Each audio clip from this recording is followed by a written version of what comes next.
अस्सलाम वालेकुम नाजरीन।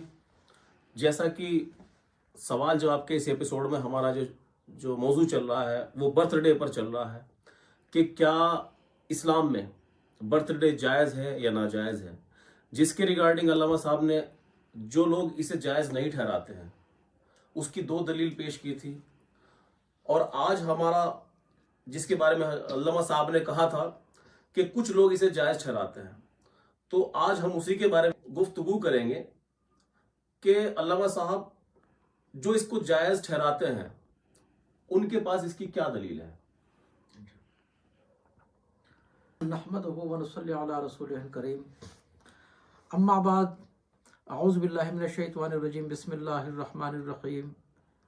क़ाल अल्लाह तआला फ़िल क़ुरआनिल मजीद वल फ़ुरक़ानिल हमीद, इन्नल्लाहा व मलाइकतहु युसल्लूना अलन नबी या अय्युहल्लज़ीना आमनू सल्लु अलैहि व सल्लिमू तस्लीमा, अल्लाहुम्मा सल्लि अला मुहम्मदिन व अला आलि मुहम्मदिन व बारिक व सल्लिम।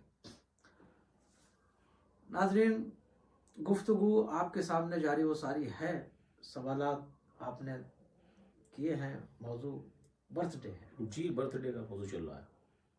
नाज़रीन, तवज्जो करने की बात यह है कि पिछले एपिसोड में हमने आपसे जिक्र किया था कि जो लोग इसको अच्छा नहीं समझते, गलत समझते हैं, उनके क्या मौक़िफ़ हैं और क्यों इसको वो बुरा जानते हैं। आज हम उनके बारे में गुफ्तगू करेंगे नाज़रीन, जो इसको सही समझते हैं, अच्छा जानते हैं और इसमें कोई कबाहत नहीं समझते। क्या उनके पास ये हदीस है कि नहीं है कि मन तशब्बह बिक़ौमिन फ़हुवा मिनहुम।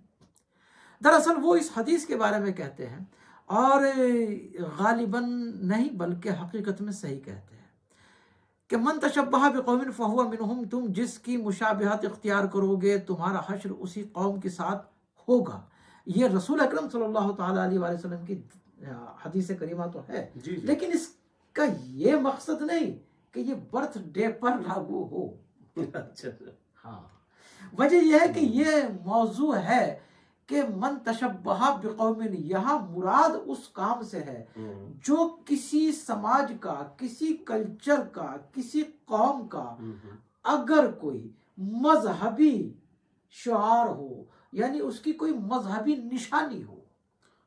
अच्छा, अगर उसकी कोई मजहबी निशानी का कोई टैग हो, मजहबी निशानी हो, यानी टैग निशानी को कहते हैं। जी जी, मतलब कोई टैग हो, मजहबी निशानी हो, जी जी, कोई मजहबी टैग हो, ये कह लीजिए। जी जी जी, यानी मजहबी टैग होना जरूरी है, तब ये हदीस उस पर चस्पा होगी कि मन तशब्बह बिक़ौमिन फ़हुवा मिनहुम। अगर ये हर काम पर अहदीस को इस अंदाज से चस्पा किया जाए तो फिर तो इंसान का जीना मुहाल हो जाएगा, क्योंकि ईसाई भी पैंट पहनता है, तुम भी पैंट पहनते हो, वो भी टी शर्ट पहनता है, आप भी टी शर्ट पहनते हो, वो भी शेविंग करता है तो आप भी शेविंग करते हो, जनाब वो भी दाढ़ी रख लेता है तो आप भी दाढ़ी रख लेते हो, वो भी जूते पहनता है तो आप भी ऐसे जूते पहनते हो, वो भी वुडलैंड के शोरूम से लाता है, आप भी वुडलैंड के शोरूम से लाते हो, जी जी, है, वो भी रिबॉक और नाइक के जूते शू पहनता है, आप भी पहनते हो। तो इस पर तो मन तशब्बह बिक़ौमिन नहीं लागू होगा। रहा सवाल इसका कि वो भी गेहूं की रोटी खाता है, तुम भी गेहूं की रोटी खाते हो, वो भी चावल खाता है, तुम भी चावल खाते हो, वो भी राजधानी का आटा है, तुम भी राजधानी का आटा खाते हो, वो भी शक्ति भोग खाता है, तुम भी शक्ति भोग खाते हो, तो ये तो लागू नहीं होगा। कोई ऐसा टैग जो किसी मजहब खास को प्रमोट करता हो, अगर कोई ऐसा हो कि उसकी मजहबी निशानी हो, उसका मजहबी टैग हो, मसलन जैसे हमारी हिंदू बहनें मांग के अंदर शादी होने के बाद सिंदूर लगाती हैं, ये उनका मजहबी निशानी है। जी जी, मंगलसूत्र पहनती हैं, जी ये उनकी मजहबी निशानी है, ये मजहब से संबंध है।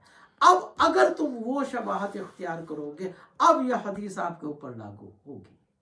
हाँ, अगर कोई जैसे कि क्रिसमस डे, यानी ईसाई कल्चर में क्रिसमस डे मनाया जाता है, आप भी उसी अंदाज से अपने घर क्रिसमस डे मनाओ, वो उनका मजहबी निशानी है, मजहबी त्योहार है। बिल्कुल बिल्कुल। अब आपके ऊपर मन तशब्बह बिक़ौमिन फ़हुवा मिनहुम लागू होगी। अलबत्ता वैसे किसी भी जो किसी मजहब के दायरे से बाहर की बात हो, उस पर आप ये हदीस लागू नहीं कर सकते।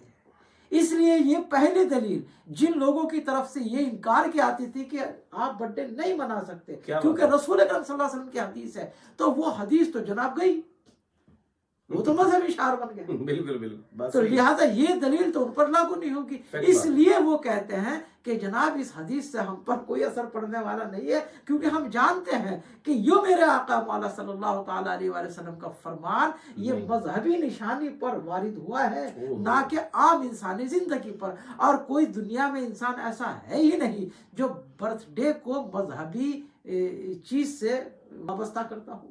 یعنی اس کو تو سب لوگ مناتے ہیں، ہندو، مسلم، سکھ، عیسائی، کم، غریب، امیر، یعنی کلچر ہے. جی جی.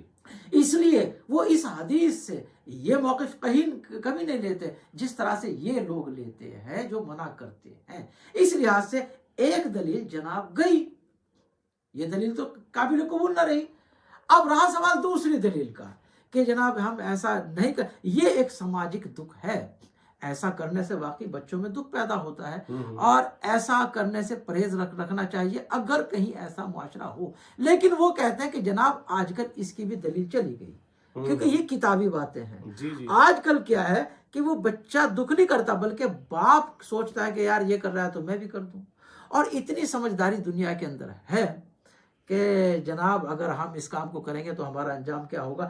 اتنا ابھی بیوقوف کوئی نہیں رہا، پہلے ہو سکتے تھے. اب ہر انسان اتنا عقل مند ہے کہ وہ اپنی جیب، اپنی پاکٹ پر نظر رکھتا ہے، اپنے کام پر نظر رکھتا ہے، وہ چھوٹا کرتا ہے یا بڑا کرتا ہے. اور اگر کوئی انسان 1000 روپے لگا کر اپنے بچوں کی خوشی، اپنے بچوں کو خوش کر دیتا ہے 4 غبارے پھوڑ کر، تو اس میں کسی کو اعتراض کی بات کوئی نہیں ہونی چاہیے. تو لہٰذا یہ دونوں طرف سے یہ معاملہ ہم نے آپ کے سامنے ناظرین رکھ دیا ہے کہ یہ اتنی بڑی بات، یہ دکھ والی بھی نہیں ہے. حالانکہ ان کا یہ موقف تھا جو ہم نے پچھلی مرتبہ بیان کیا تھا. اور حدیث کریمہ کی بھی بات ہم نے آپ کے سامنے رکھ دی. یہ حضرات یہ کہتے ہیں کہ نہیں، اس میں اتنی کوئی ایسی بڑی بات نہیں ہے. آج کل ایسا نہ ماحول رہا، آپ کو سب کے پاس ماشاءاللہ سبھی کے پاس اتنا آسائش موجود ہے کہ وہ کچھ بھی کر کے 1000 2000 5000 میں بچے کو خوش کر سکتا ہے، تو وہ خوش کر دیا. تو جناب اس لحاظ سے اس میں کوئی قباحت نظر نہیں آتی. اب رہا سوال ایک پوائنٹ کا کہ کیا رسول اکرم نور مجسم رحمت عالم صلی اللہ تعالیٰ علیہ وآلہ وسلم کی پیدائش پر کیا خوشی منائی جا سکتی ہے، یا کسی اور بزرگ ہستی کی